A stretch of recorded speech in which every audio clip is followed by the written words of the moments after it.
Hi everyone, this is Rima's Culinary Adventures and we are making gluten-free cocoa brownie fudge. The recipe for the coconut and white chocolate truffles in the thumbnail is added in the description box below and at the end of this video. Our ingredients are condensed milk, unsweetened cocoa powder, dark chocolate, butter, pinch of salt and sprinkles and cocoa powder for later. Link to exact quantities and the written recipe in the description box below. Pour the condensed milk in a cool pan. We'll only start heating the mixture when we are ready to stir. Now add in the unsweetened cocoa powder by passing it through a sieve. We want to be sure that there are no lumps in the mixture. You can also press the last little bits using a spoon. That way our fudge turns out completely uniform and lump-free. With our pan on low heat, we start stirring the mixture. We want to stir continuously over very low heat to make sure that nothing catches or burns. You will find that the process is quite quick. The cocoa powder somehow acts like flour and the mixture thickens very quickly.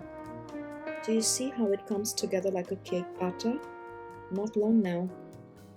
Add salt and stir thoroughly.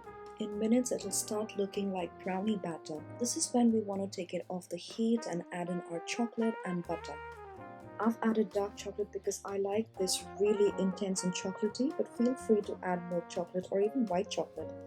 I think it'll be just as delicious.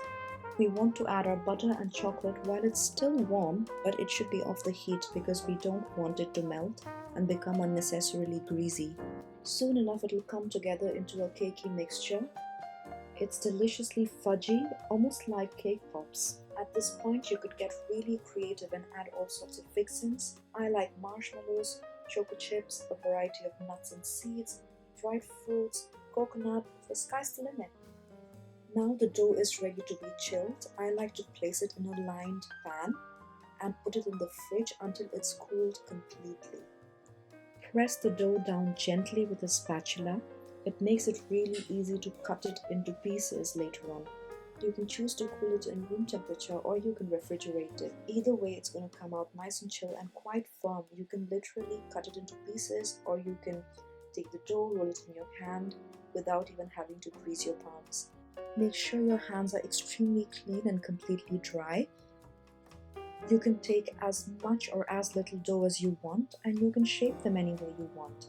I personally like to roll them into little truffles and dust them with cocoa powder and sprinkles, but you can cut them in little squares. If you're making this for kids, you can shape them into little flowers or stars, any way you want. This can be a fun little project you do with your child.